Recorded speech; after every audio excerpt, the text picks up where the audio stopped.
So welcome everybody. So for today, we're going to look at the Kumaraka Sutta, Udana 5.4.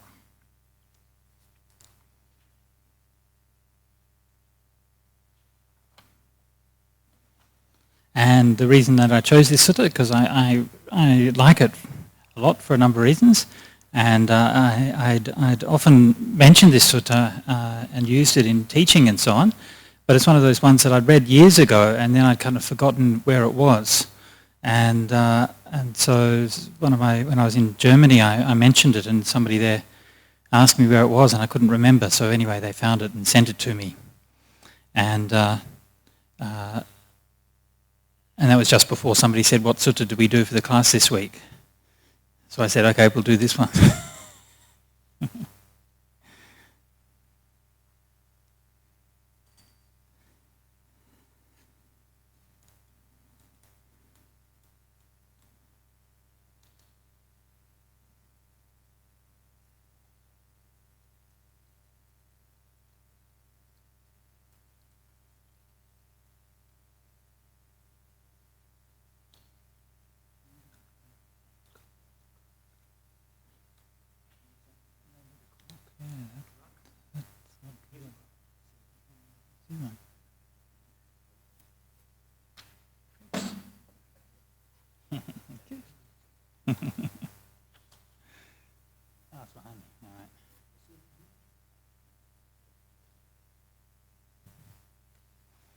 Okay, so since it's obviously a very nice and short sutta, we'll start out just by reading through it. Thus have I heard. At one time, the Gracious One, according to this translation, the Gracious One was dwelling near Savatthi in Jeta's wood in Anathapindika's monastery. And at that time, many young boys who were between Savatthi and Jeta's wood were catching little fish. Then the Gracious One, having dressed in the morning time after picking up his bowl and robe, was entering Savatthi for alms. The Gracious One saw those very many young boys who were between Savatthi and Jeta's grove catching fish. Having seen that, he went to those young boys, and after going, he said to those young boys, "Are you afraid, boys, of suffering? Is suffering unpleasant to you?" And they replied, "Yes, Reverend Sir, we are afraid of suffering. Suffering is unpleasant to us." And the Gracious One, having understood the significance of it, on that occasion uttered this exalted utterance. "If you have any fear of suffering, if suffering is unpleasant to you, don't do any bad deeds, whether in the open or in secret. But if you will do, or now do bad deeds, if you will do, or now do bad deeds," is that how it goes? Something like that. "For you there is no freedom from suffering, even after going while running away." Now the last verse, phrasing of the last verse in the translation is a bit obscure, but I'll come back to that in a minute.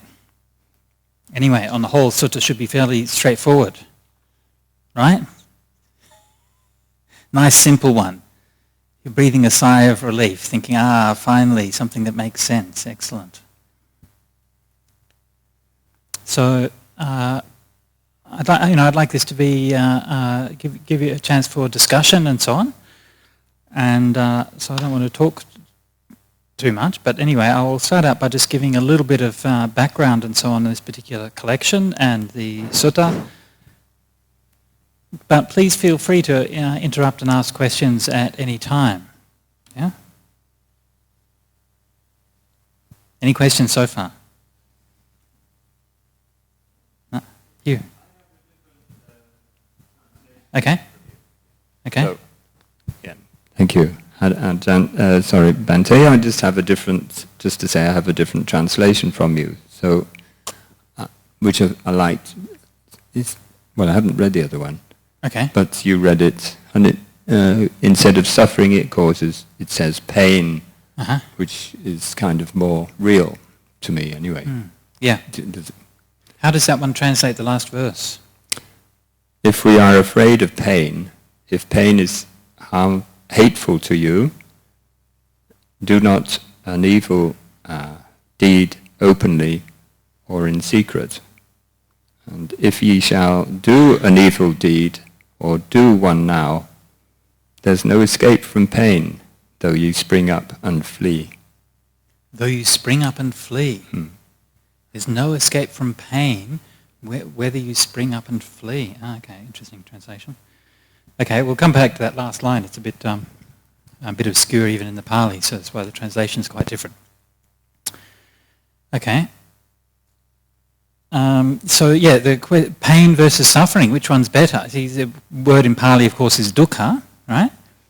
And dukkha, of course, has a range of different meanings, and one of the meanings, obviously, as here, meaning just simple physical pain, right? And that's what he's asking about. So sometimes this is one of the reasons why this sutta is interesting, because obviously it's a teaching for children, right? And there's not many teachings for children that we find in the suttas. Yeah? So this is quite interesting to look at how the Buddha approached education for kids, right? So this is actually very interesting, because this is something that comes up all the time. People always coming to me and wanting me to do classes for kids and stuff like that, and they're wanting me to teach their children about Buddhism.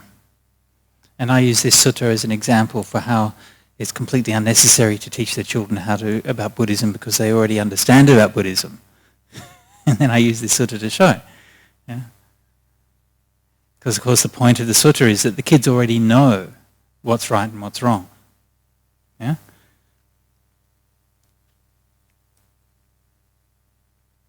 So, which is better? Is suffering or pain better for dukkha?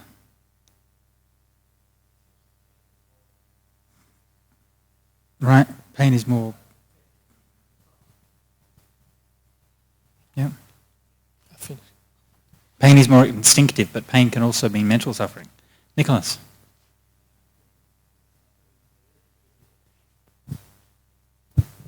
I think suffering is better, because suffering includes a mental part, and the fish have a consciousness. It's not just a physical thing. There's some awareness going on there too.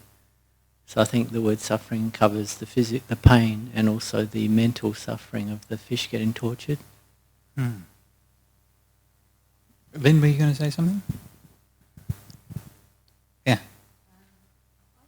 I think pain is better, because everybody experiences pain, whether in mental or physical, but everyone sometimes doesn't suffer. They don't know that it's incorrect or wrong. So suffering seems more broad, pain seems more immediate. Mm-hmm. Of course, you find contexts that either one can be better. Of course, you also find more kind of, if you like, philosophical translations of dukkha. Yeah, like Venerable Thanissaro translates dukkha as stress. So this is another one you see around the place, and sometimes people use unsatisfactoriness. Yeah, and when people argue in favour of these kinds of translations, what you find, if you look at the form of the argument, is that they always argue from some kind of abstract philosophical sense, right? So they'll say that dukkha is like the existential suffering of being, and so suffering is not right, or pain is not right. So they come from a philosophical argument, yeah? And that actually just reflects a bias in how we tend to approach Buddhism and how we tend to approach Buddhist text, because we tend to approach it by looking at the philosophical texts and the very kind of pitched high-level texts, and we tend to be very ignorant of the ordinary language usages that you actually find in Pali. Like, what does the word dukkha mean, not in the context of Buddhist philosophy, but what did the word dukkha mean just to kids playing with fish by a pond, right? This is not a Buddhist philosophical usage of the word dukkha, right? This was a word that when the Buddha used it, that he took it for granted that these kids will know exactly what he meant, right? So he wasn't talking about some highfalutin existential angst or something like that, right? He was just talking about ordinary pain or ordinary suffering. And this is, I think, something which is useful to bear in mind when we're interpreting the suttas, that we very much come to Buddhism from a top-down approach. And so this is just one example. There's many other examples where we tend to misinterpret how words are used and terms are used because we don't really understand the context of them, the background for them. Incidentally, this is one of the reasons why studying the Vinaya is very useful. Vinaya, of course, being the monastic code for the monks and nuns, and the Vinaya dealing with all of the concrete things of life, right? So when I'm just been editing the Vinaya texts, and there's very detailed passages, for example, on construction, right? So walls and plaster and front porches and stairways and toilets and all of these kinds of things, all kind of described in quite a lot of detail, actually. And so you see concrete everyday uses of language, right? And so it's very important if you're dealing with philosophy to begin with what's concrete and what's real, and then move towards what's abstract rather than the other way around. Yeah. Okay. Yep. Sorry, was that a question? Yeah.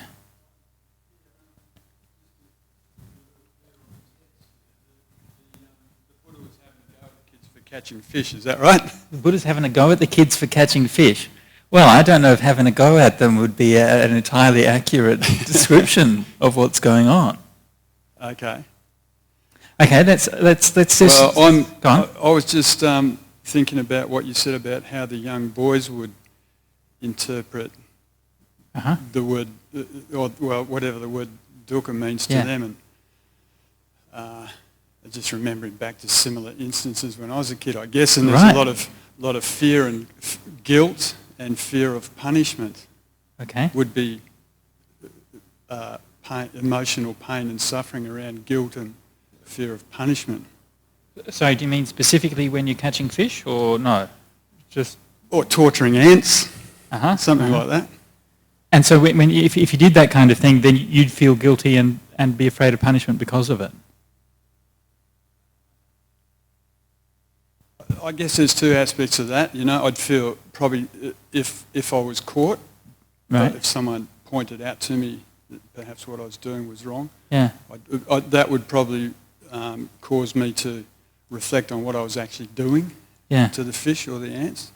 There'd be some fear of punishment, but also some shame that I'd been caught out as well. It's not a straightforward emotional suffering. There's a lot of dimensions to it: fear of punishment, shame, being forced to actually connect with maybe the consciousness of the creature that I was hurting. Yeah, and that of course would vary from kid to kid, wouldn't it? Right? Some people just feel kids would just laugh it off, and others maybe imagine if it's the Buddha who's telling you stuff, right? Not just mum and dad. The fact that they were running away at the end was perhaps they felt that they were being told off. Oh, maybe. So they ran away. Maybe. Well, have a look at that line in a bit more detail. It's a bit unclear exactly what that line means, actually. Anyway, okay, so kind of imagine the scene, right? So you can put yourself back into that time and place. Anyone here been to India? Has anyone been to Jetavana? Yeah? So a few of you have been to the Jetavana, so you know what it looks like, and you know where Savatthi is, right, relative to Jetavana. So it's a bit of a walk away, but it's not too far away, right? So the Buddha's going for alms round as he always would, yeah. So he gets up in the morning, puts his robe on, takes his bowl, yeah, and walking out for alms. And this, of course, is the regular activity that the Sangha would do. I think it's interesting that it's something that the Buddha would still do, right? I mean, the Buddha had lots of very wealthy supporters and lots of people who were looking after him and so on. If he wanted to set it up so that he could just have meals in the monastery or whatever, then he could do that very easily. But he still made a point of making this practice of going for alms round.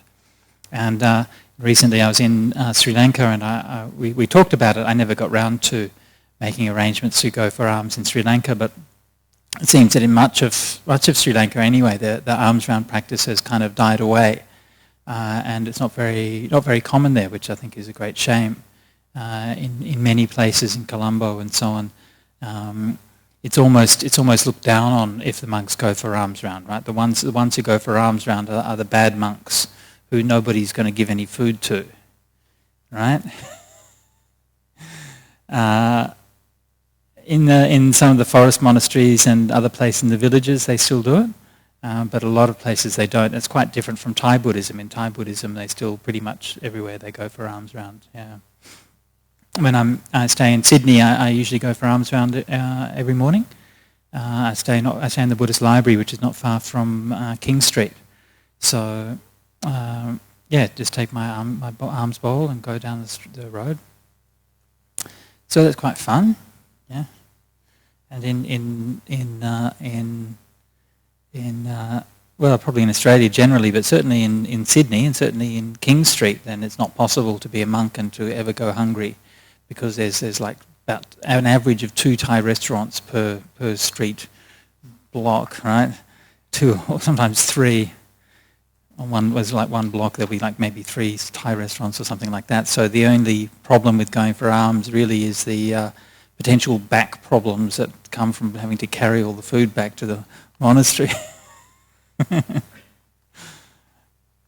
The people are very generous, and to me this is really one of the wonderful aspects of being a monk, that you can it's just so simple. You just take your bowl and walk down the road, and you just rely on human kindness.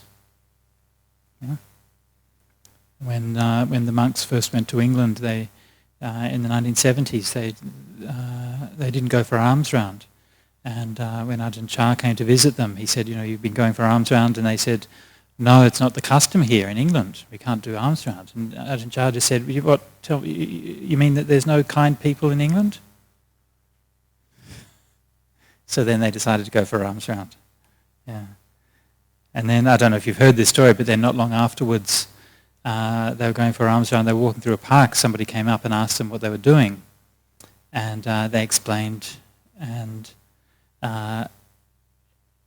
the gentleman just kind of listened to them and so on, and then he wrote out a slip of paper and wrote something on a slip of paper and put it into the bowl, and they didn't know what it was. And then when they got back to the monastery, they took it out, and he had offered the manor home and grounds that's now Chithurst Monastery. He just offered to them while they were on alms round.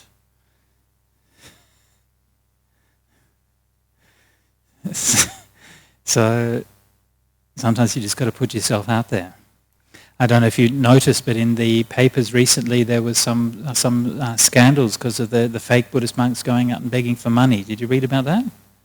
Yeah? Everyone was like, oh, this is so terrible. Oh, how could they do that? I was like, that's fantastic. We finally made it as a Buddhist country, right? There's finally enough Buddhists here that people can actually come here and make money out of it and scam the Buddhists. I thought we finally we hit the big time. I've been in Malaysia and Singapore. This has been an issue there for many years, as well as in Thailand. They've had some problems with this as well. So anyway, now they've got these guys dressing up. And anyway, I was in Sydney while that was happening, and it didn't seem to affect me. I still got enough to eat, so I didn't worry about it too much.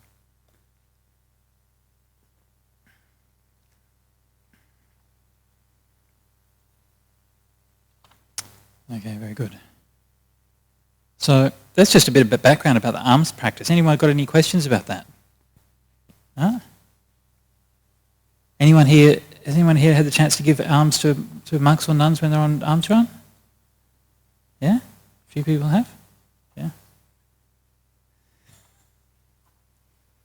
All right. Okay. So then the Gracious One saw those... Oh, okay, so here's another question. We have here Gracious One. Incidentally, this translation is by Venerable Ananda Jyoti, who's a friend of mine. He's an English monk who lives in Malaysia. So his translations... this translation's from Sutta Central, and his translations some of his translations are on there. And his translations are usually very precise. So here we have the Gracious One, yeah, for Bhagava, it's a Pali. And instead of, normally Bhikkhu Bodhi uses the blessed one. So which is better, the gracious one or the blessed one? Yeah. Or exalted one. I think Bhikkhu Bodhi sometimes uses exalted one too, yeah. Yeah. Any thoughts? Gracious, blessed, exalted? So other people are described as being gracious. Okay, yeah. But blessed is special. Okay, so blessed is specialer than gracious. Yeah, it's more specialer, sorry. That's probably true actually, yeah. And the word Bhagava, it's a very exalted term in India. Yeah, basically, you know, it's one of the most, sort of the highest honorifics that you can use. So yeah, possibly blessed might be better for that reason. Yeah.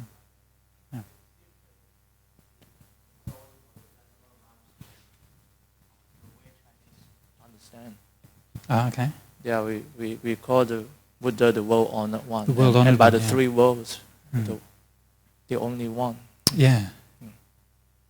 Yeah, so that's the standard rendering in Chinese. It means the one honoured in the world-honoured one. Yeah.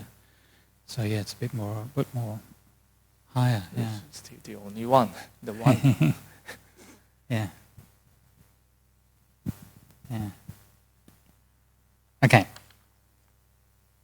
So he saw them playing and catching fish on the road between Savatthi and Jeta's wood. Oh, incidentally, I should before going on, I should just give some background on the Udana as a collection. I was meaning to do that earlier, and I forgot. So as you can see, the text here is called Udana. I know that normally we give the sutta classes for the Majjhima Nikaya or something like that. Udana is one of the minor texts in the Pali Canon. And it's part of the collection called the Khuddaka Nikaya. Okay, so you might have heard mentioned sometimes of the 4 Nikayas or the 5 Nikayas.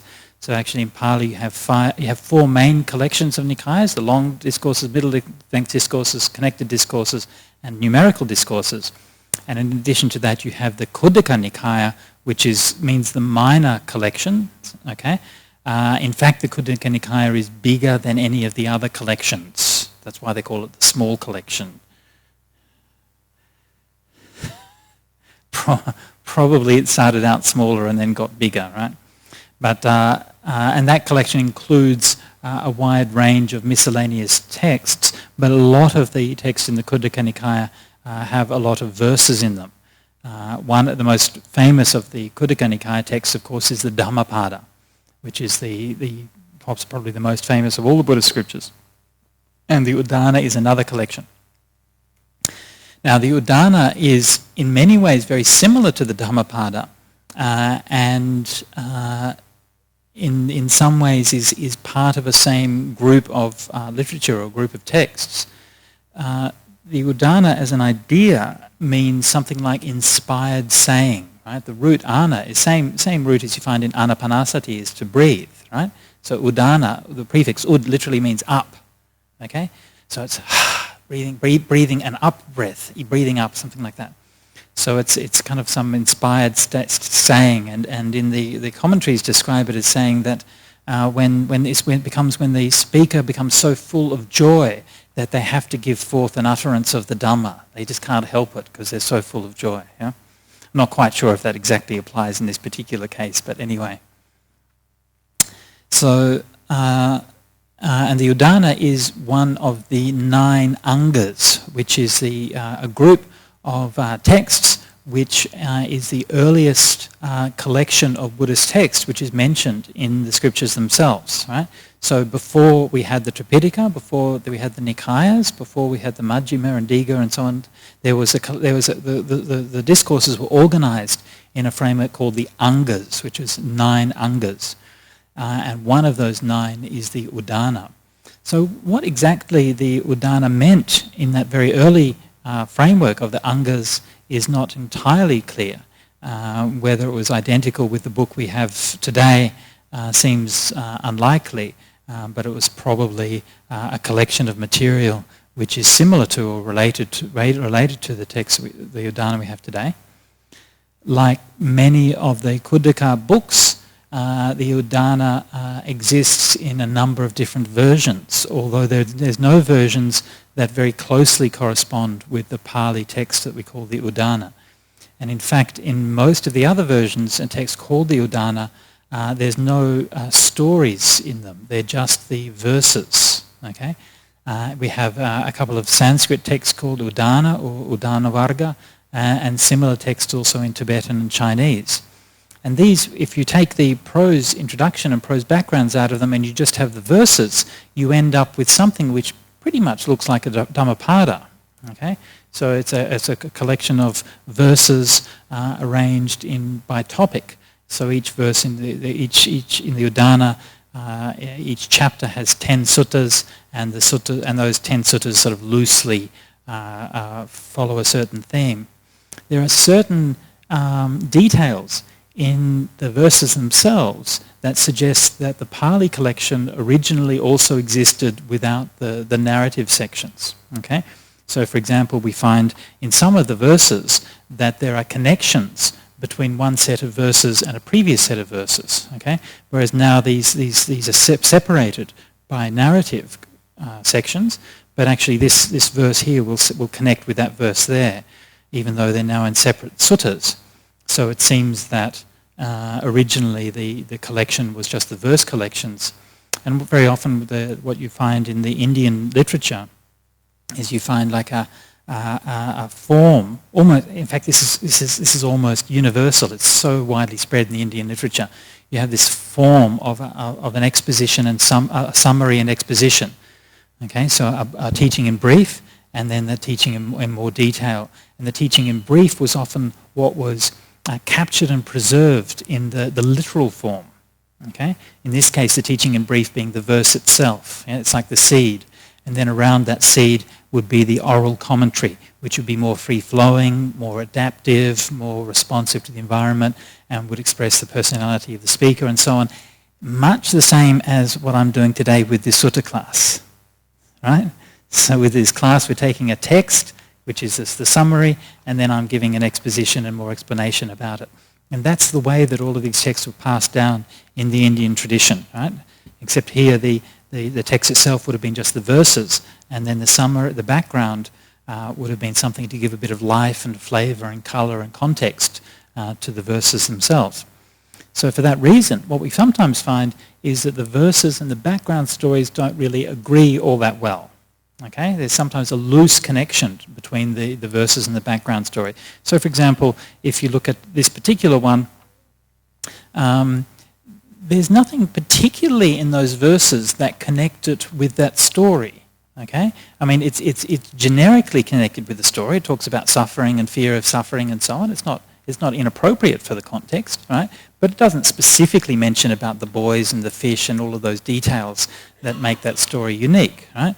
So in fact, you could use those same verses to illustrate a number of different stories, right? They're not kind of tied down to this one particular context. They're not so specific. So in many cases, we can imagine that the story developed as a way of illustrating the verses, and so this is why you often find that in different editions and different versions that the story might differ, that you have the same verses with a different story as a background to them, and so on. Right? Yeah.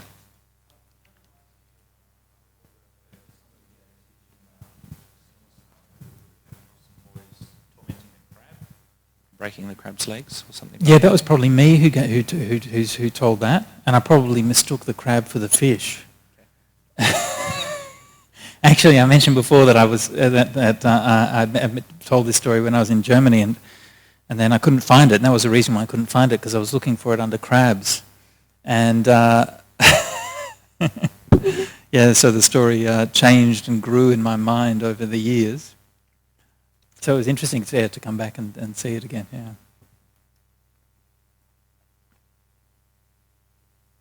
There's another similar one in the Udana with the snake in it as well. Yeah.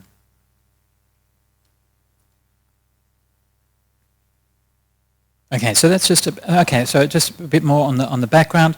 So because of that format, it seems that most of the time the verses are considered to be somewhat older or more authentic than the narrative backgrounds. Okay, so in many cases it's a bit hard to assess the authenticity of the narrative background, but there are some cases in the Udana that suggest a slightly later origin. For example, there's one place in the Udana where it mentions writing. Okay, so the writing is only mentioned there, and one or two places in the Vinaya in the Pali text. So this is usually a sign of something that's a little bit later. Nothing about this story that suggests a later origin, but just on the whole, the backgrounds might be a little bit later than the verses. Okay. Anything more on that? Very quiet today. Background, origin, Udana. Oh, I should also just mention briefly that with the Udana that the it's often translated as verses of inspiration, and that's quite an apt translation. Actually, this particular one is perhaps not so good as an example of the genre, but you find quite a few of the suttas in the Udana deal with very inspiring topics like the nature of nibbana and things like that, which are quite uplifting and quite powerful. So it's a very nice collection if you read the translation. There's a good translation by John Ireland, as well as the translations are available on Sutta Central. And so it's a very nice smaller collection to read. Okay, so back to the sutta.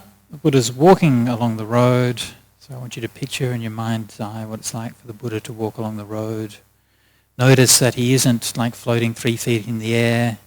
He's not radiating golden, multicolored light around him. There's not thousands of devas following him along.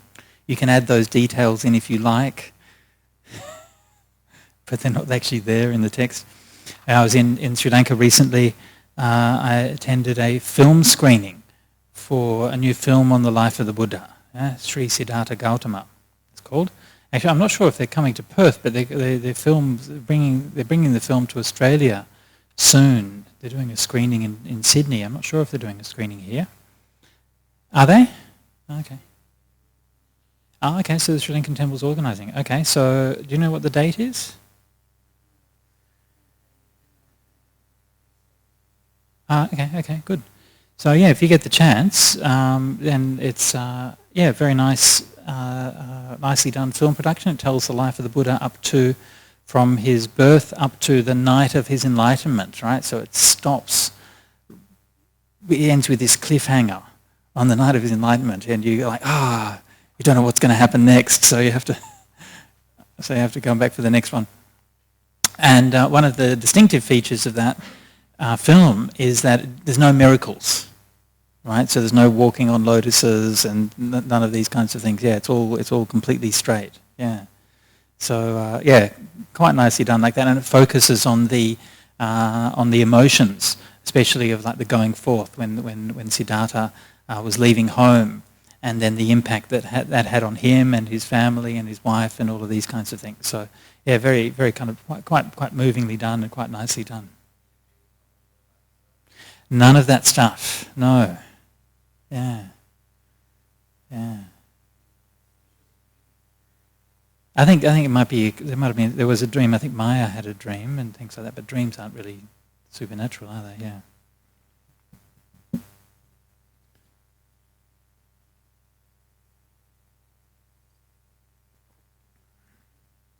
Yes. Is it in English? Yes, it's in English. Yeah, I think they did multilingual versions of it. No, I actually, because when I saw it in Sri Lanka, the director and the director was there, and I said, you should have done it in Pali. That would have been good. Yeah. I'm just trying to remember now. I can't even remember if it was in subtitles or was it in English? I think it was in English. I think they might have done different versions. I think they might have done it in English and in Hindi or something like that. Yeah. All right.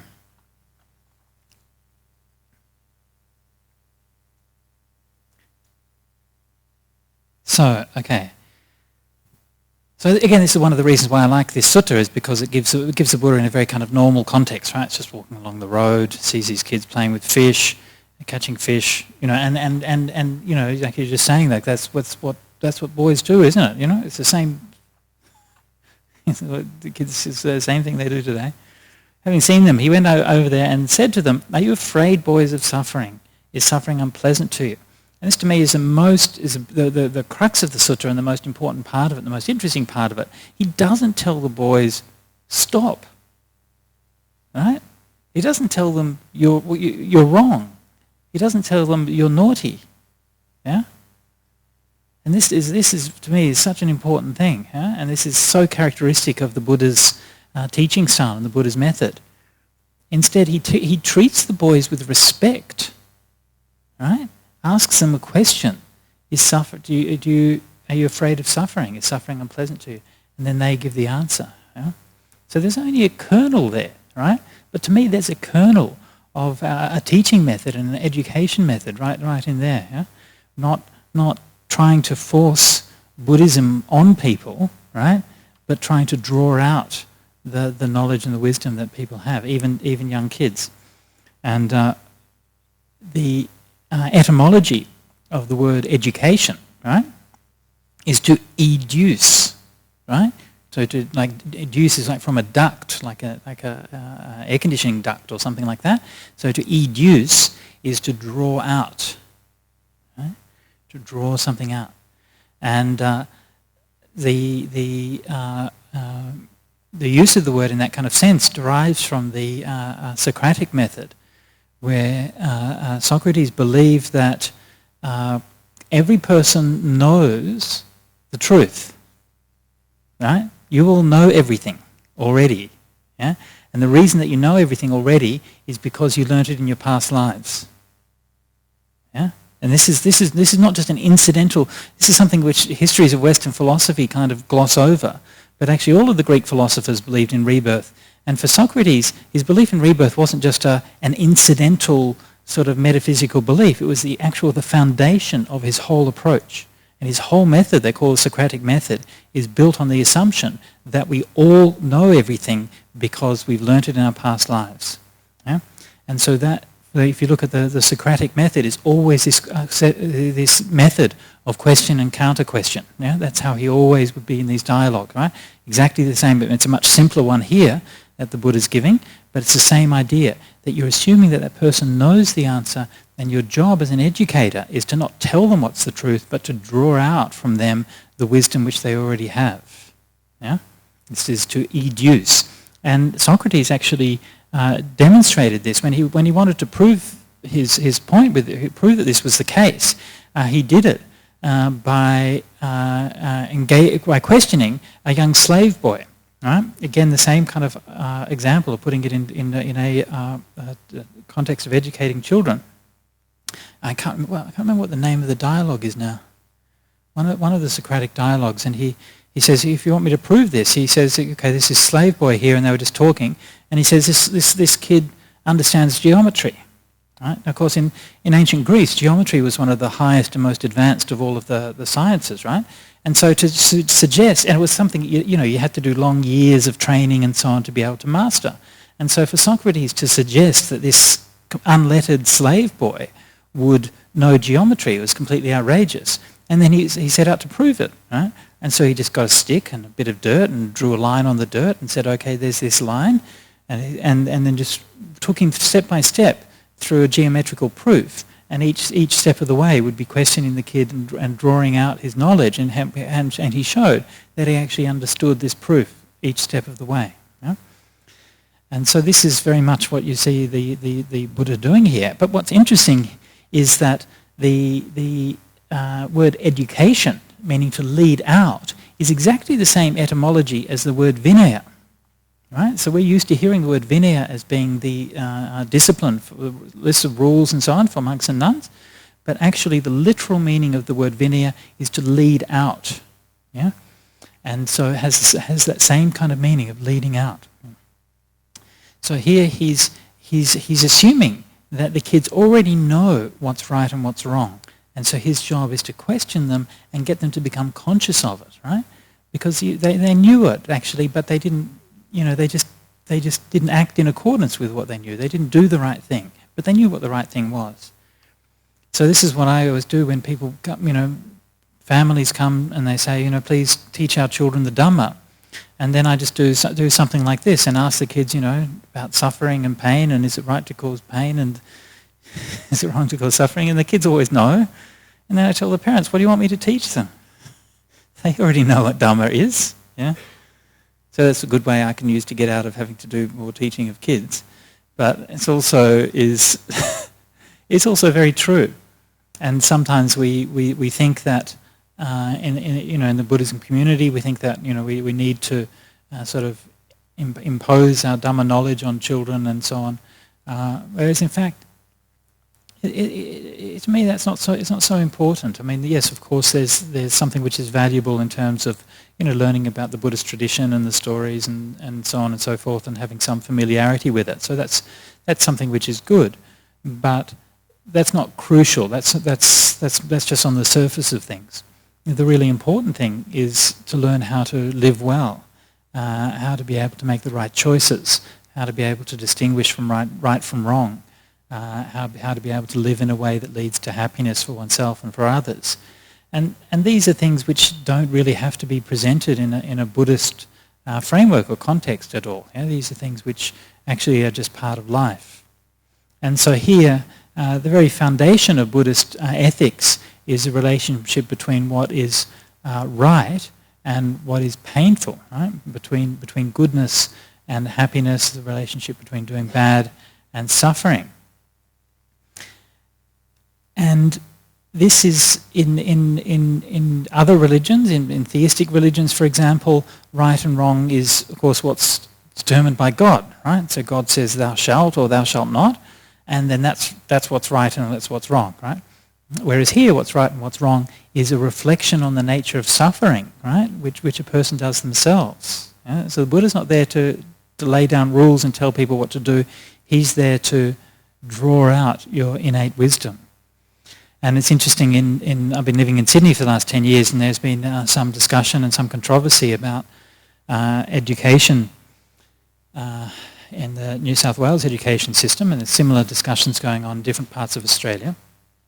And the situation that we had in New South Wales, or we still have, is that you have what's called SRE and GRE, and SRE in the primary school, special religious education, basically is where the different religious groups, religious organisations get teachers and they send them into schools and they teach the kids about their own religion. And this is something which is quite problematic in many ways because there's no oversight from the government or the school about what's actually taught in these classes. So obviously in many cases it's fine, but in some cases it might be quite questionable. And it's also problematic because obviously not all kids want to do that or have parents who want them to do that. And it's difficult also for minority religions to provide enough teachers to do those jobs, and especially religions where there's a large immigrant community, because then of course often you find the parents don't have such good English, so it's hard for them to supply enough teachers. So as a Buddhist community in Sydney, we really struggle to get enough teachers to go into the schools and teach. There's a few schools that have a good program, but many of them they don't. And so what the Sydney government, there was a proposal to, or the New South Wales government had a proposal to introduce an ethics class for children as a way of supplementing these religious classes. So if you didn't want to go to the religion classes, you could go to an ethics class, right? And the interesting thing about the ethics class was that it was done, again, in very much the same kind of way, introducing ethical problems to the kids, getting them to discuss it and to draw out the implications and so on. So it provided a framework for them to find out their own understanding of what's right and wrong and to be able to draw that out and figure it out for themselves. Yeah? Now, from a Buddhist point of view, we were the Buddhists in New South Wales, like, oh, it's terrific, so the kids can go and do that. Curiously enough, the many of the Anglicans and Catholics in Sydney, or at least the bosses of the hierarchies of the Anglicans and Catholics, were outraged by this suggestion, right? And drastically opposed the introduction of teaching ethics in schools, right? completely incomprehensible why they would do that. But of course the problem is that it was teaching the children that they could work out for themselves what's right and what's wrong. Yeah? And that's a very, very dangerous idea. Yeah? Yeah? You need to have somebody who is in authority who can teach you what's right and what's wrong. And so there still is a very strong opposition to this from the very conservative Catholic and Anglican hierarchies in Sydney. Obviously not all the Catholics and Anglicans, but just the leaders of those groups in Sydney are highly conservative and highly reactive. In fact, the day that the bill was introduced into Parliament, one of Sydney's most notorious public figures is Reverend Fred Nile, who many of you would know is the ultra-conservative evangelist in the Sydney Parliament, and he introduced the opposition to this idea and said that other religious groups also oppose this, including the Buddhists, right? So we were being quoted in Parliament as opposing this ethics classes, right? It was completely crazy, right? And so as soon as we found out about this, we sort of jumped on it and said, no, actually we support it and so on, which is fine, except of course the vote had already been taken, right? He said this in Parliament just before the vote was taken, so that's how politics works. So anyway, so from my point of view, that way of teaching ethics, which was being introduced in those ethics classes, is precisely the Buddhist way of teaching ethics. I don't think it's any different. And to me, this is a way of teaching it that will really engage with people and not be just a list of things which you just say by rote. And to me, this is so important. You need to, if you want to teach morality and teach ethics, you have to start where people are at. You have to start with their own understanding and can draw a little bit by little bit out from them. Okay, any comments, questions? No? Do they have a teaching program in schools in WA? Anything run by the BSWA?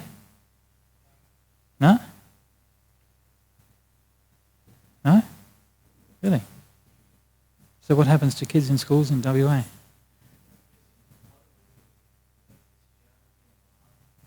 They learn Christianity and Baha'i. Excellent. Wayne?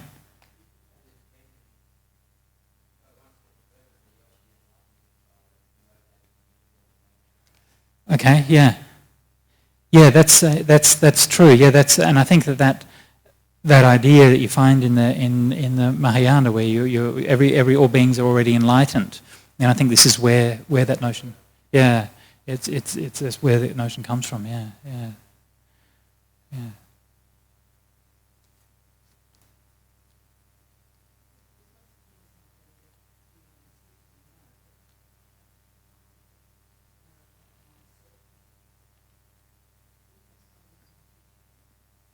Well, that's not ethics, is it?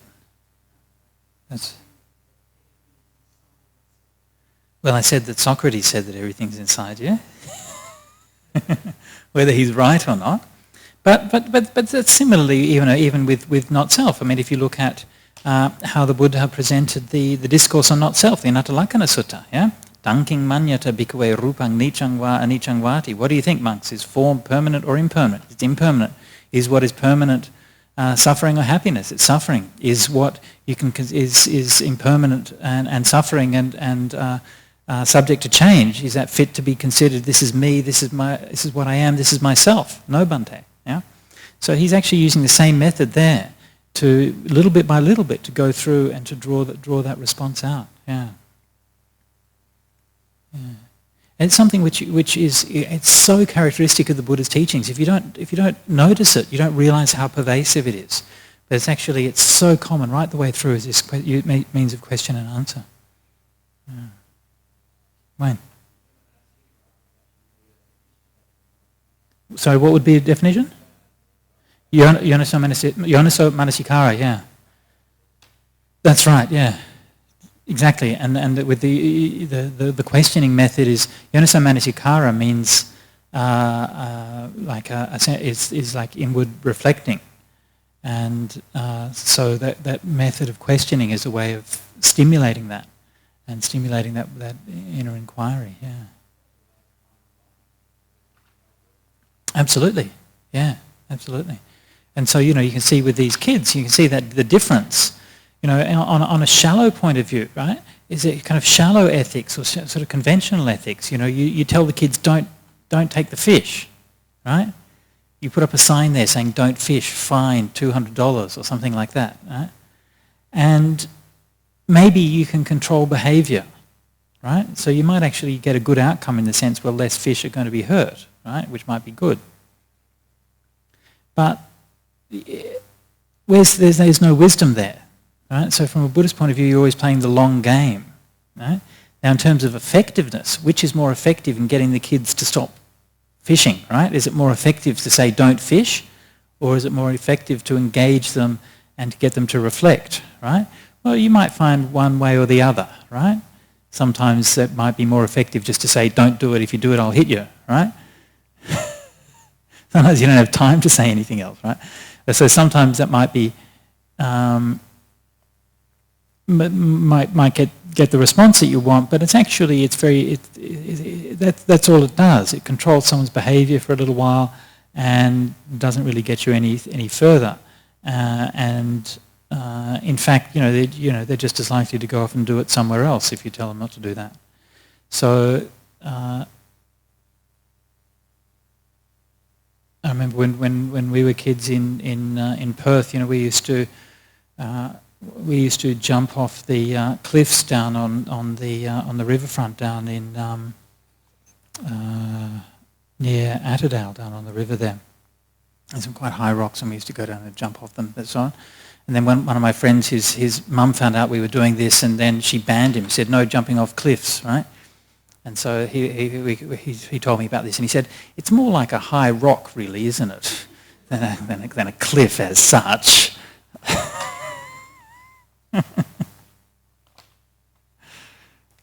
Anyway. Okay. So then, that conversation is quite brief, right? It only gives the essence of it, right? The Buddha asks this question, and the kids reply. I mean, I like to imagine there's perhaps somewhat more to it. But I wonder what it would feel like if you're a kid and you're playing around, and then the Buddha comes up and talks to you. It must be quite a thing. Anyway, so then the Buddha gives these verses, the inspired verses. If you have any fear of suffering, if suffering is unpleasant to you, don't do any bad deeds, whether in the open or in secret. So that's obviously connecting with the directly with the teaching. One word which probably calls for comment is the word that we've translated here as bad. Now the word they're translating here is bad is papa in Pali, and I think in the version that you were reading it said evil, right? Evil, yeah. So this word papa, in fact, I mentioned a little bit before that in the Udana you tend to have groups of 10 suttas which are connected by a theme. Now in this particular chapter, the 5th chapter, is only very loosely connected by a theme, but if there is a theme to connect them, then probably this theme of papa is the running theme here. Often translated as evil, right? But evil seems a bit full on, doesn't it? Right? I mean, evil in English it's a pretty heavy kind of word, right? If kids are playing with fish in a pond, you might say it's naughty or bad, but you wouldn't say it's evil, right? So I think Ananda Jyoti's just simply translating it as bad is probably better than evil in this context. Yeah, I think Bhikkhu Bodhi still uses evil though for papa. And sorry, Lynn, yeah.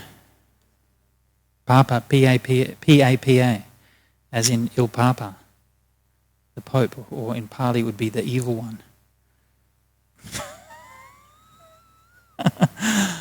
I can't help it, okay? That's just what the word is.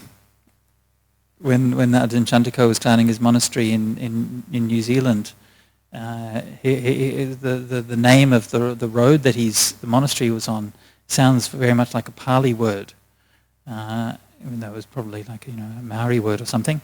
And he asked me what the meaning was, and the word is paparata, which I said it means lover of evil. That's a bit unfortunate, but anyway, moving along. Okay. But if you will do or now do bad deeds, for you there's no freedom from suffering, even after going while running away. Okay, so as I mentioned before, the translation, especially the last phrase here, is a bit obscure. I don't quite agree with Ananda Jyoti's rendering here. Even after going while running away, the word is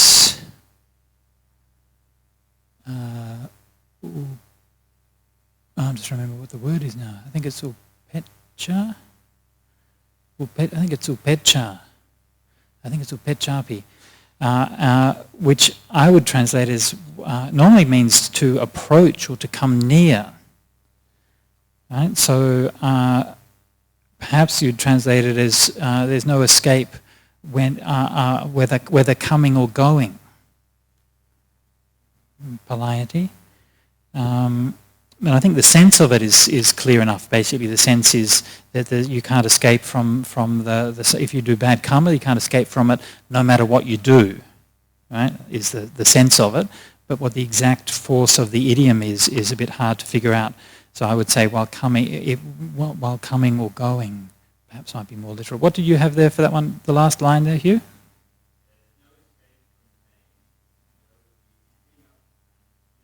Though you spring up and flee, yeah. Again, upecha doesn't really mean to spring up. Yeah. Perhaps it means one near or far, something like that. Yeah. Anyway, it's a poetic idiom, so you probably don't want to press it too hard for a literal meaning. Yeah? But anyway, I think the sense of it is clear enough that you can't get free from it. So again, pointing out to the children that again, not saying do this and don't do this and so on, but saying that if you choose to do that, there will be that result. Yeah, and this is the one of the keys to moral conduct and to ethical conduct, isn't it? That the results for things are hidden from us. Right? We make choices. Yeah? And we have a sense when we make choices, you make ethical choices, you have a sense inside yourself of whether this is right or wrong. Yeah? Now that sense might be clear or not clear. Sometimes you might be in doubt. But usually there's a feeling that you know this is the right thing to do or this is the wrong thing to do. But what we often don't consider and what's hidden from us is what's the result of things. And unless we make an effort, you have to consciously make an effort to reflect about what the future result of it is. Then you can connect. And what you see is that there's a connection between that feeling of doing the right thing or not doing the right thing, and then what is the result? The result being suffering or happiness. And this is the fundamental basis of Buddhist ethics. So important to understand this. The basis of Buddhist ethics is the connection between doing good acts leading to happiness, doing bad acts leading to suffering. So in this way, Buddhist ethics is entirely empirical and utilitarian. Right? It's utilitarian in the sense that good and bad is intimately connected with the notion of what is pleasant and unpleasant. Right? So by utilitarian, I mean the utilitarian ethical philosophies developed in the 19th century England, John Stuart Mill and Jeremy Bentham and so on. And they developed this idea that we can base our ethical choices, what's right and wrong, on whether they result in happiness or suffering. Yeah? The standard formulation is that what brings the greatest good for the greatest number is regarded as being what's right. And that utilitarian philosophy in Western thought is quite radical and quite revolutionary because it grounds morality on human experience rather than grounding morality on either the dictates of a god or on some abstract philosophical notion. Right? It's very much grounded on what's experienced. It's not grounded on understanding like Socratic philosophy of what is the right or what is the good, and the idea that it should be self-evident for you what's good and so on. And this is very kind of abstract. And this is based on your actual experience of good and bad, your experience of pleasure and pain, which is one of the foundational experiences that we all have as sentient beings. So this is very much how the Buddha grounded his philosophy, ethical philosophy. Now, it's not, the Buddhist approach to things is not quite identical with the Western utilitarian philosophy. Okay, there are some differences. Most obvious one being that in the Buddhist point of view, you also take into account past lives and future lives, right? And the differences actually solve many of the great problems which Western utilitarianism has, right? So one of the big problems with utilitarianism is how come bad people sometimes are happy, right? And if it instinctively feels right to us that there's a connection between doing good and happiness, right? And we feel that ourselves. But it's also the case that sometimes there are people who do lots of really, really bad things, and I don't know, they seem quite happy, yeah? And so you can try to justify your way or around that and argue, well, they just look happy, but they're not really happy underneath, yeah? And but what?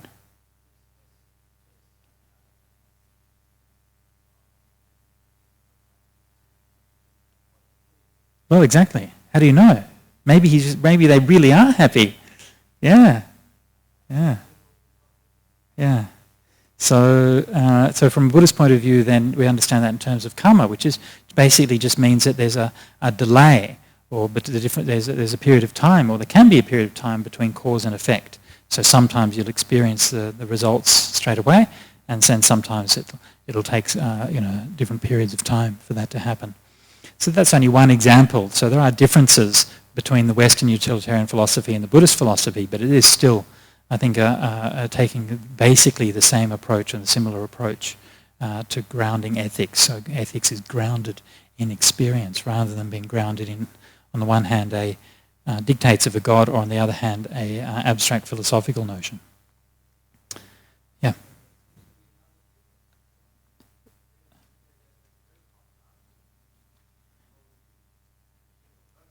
Yeah. Yeah.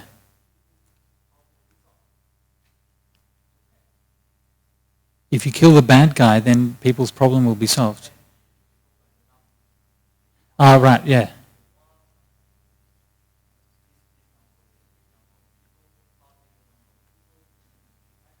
Right.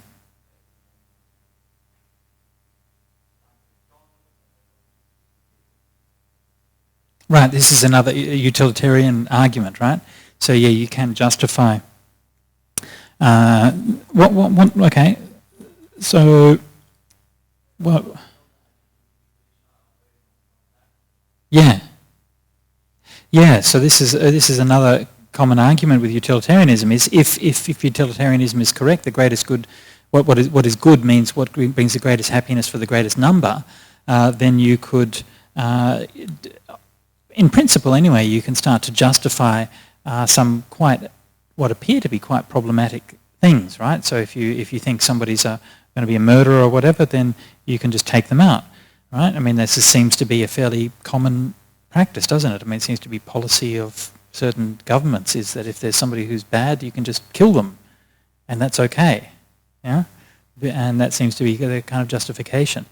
Again, not really from that same point of view in Buddhism, because again we're taking into account the notion of karma, and so one of the differences is between Buddhism and Western utilitarianism is the emphasis on the intention that lies behind the act, which is what the karma is. So it's not just about what the result is, but also about the intention, right?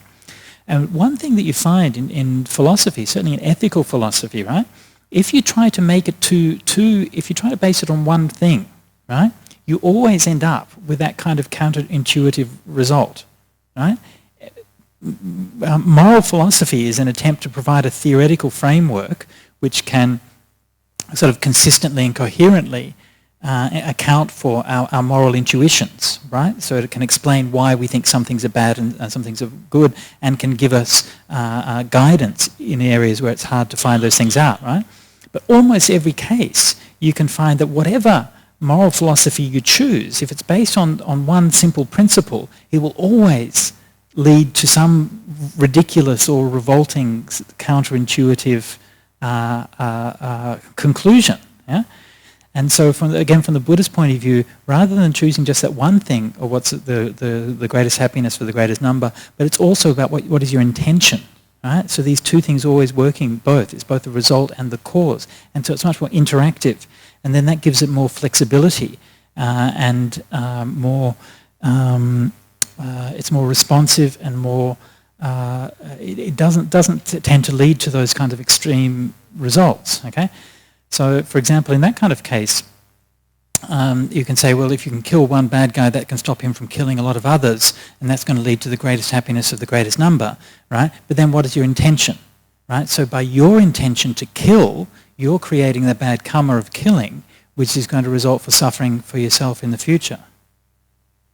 Yeah? Whereas that person's intention to kill those other people, right? They're going to die, so they're going to suffer now, but they'll be reborn and so on later, right? Yeah.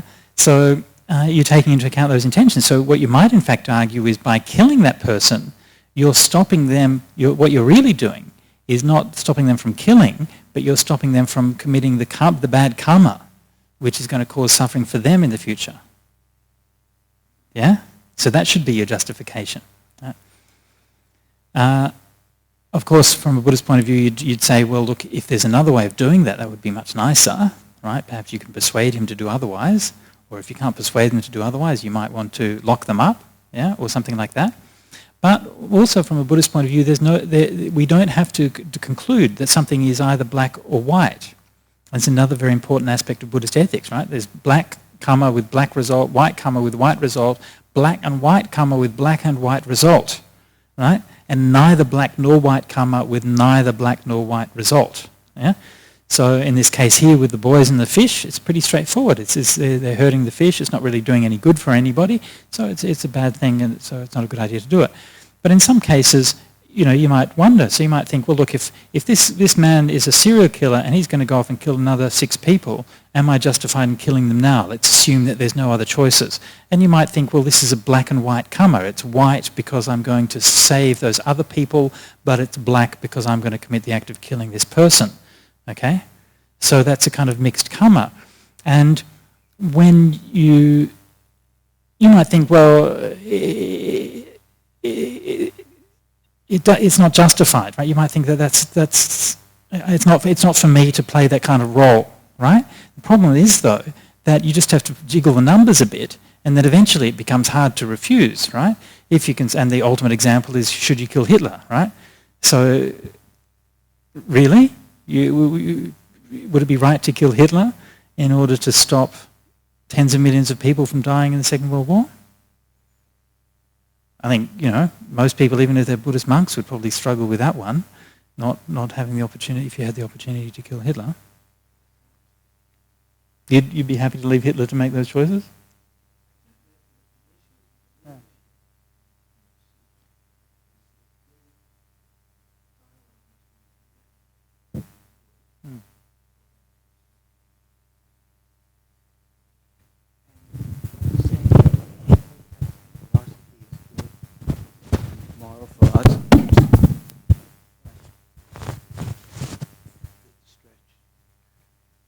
It's all good, but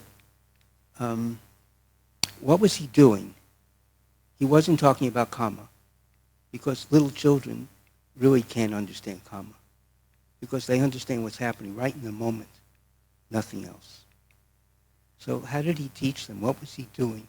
What was the process that he was using? He was just saying, as me, so you.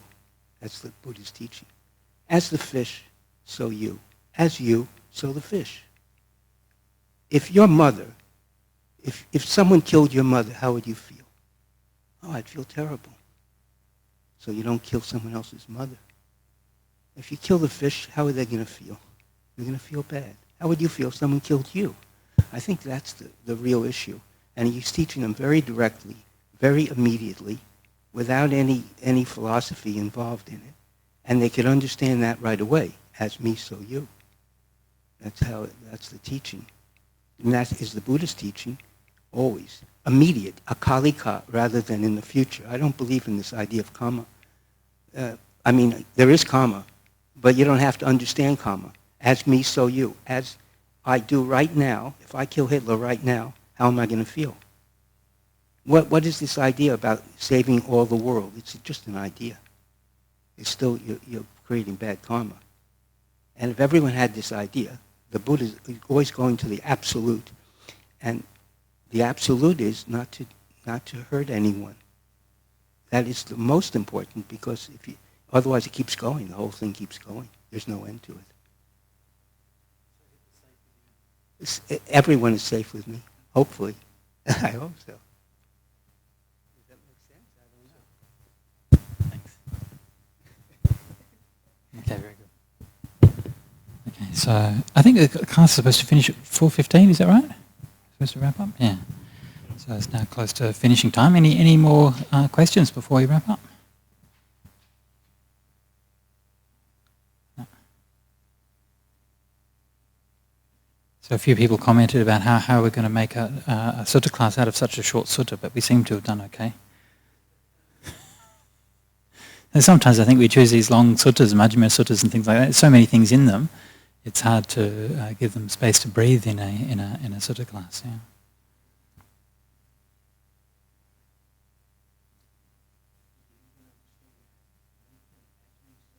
Yeah. Oh yeah. Oh look, that's right. Yeah, yeah. If we were really to take that on board. Yeah. Yeah.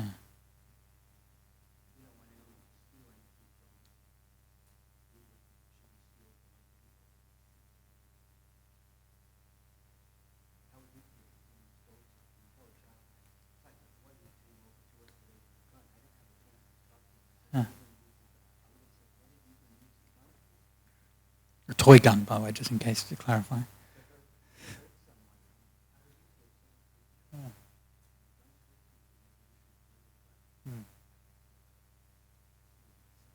All right. So let's finish up by paying respects to the Triple Gem.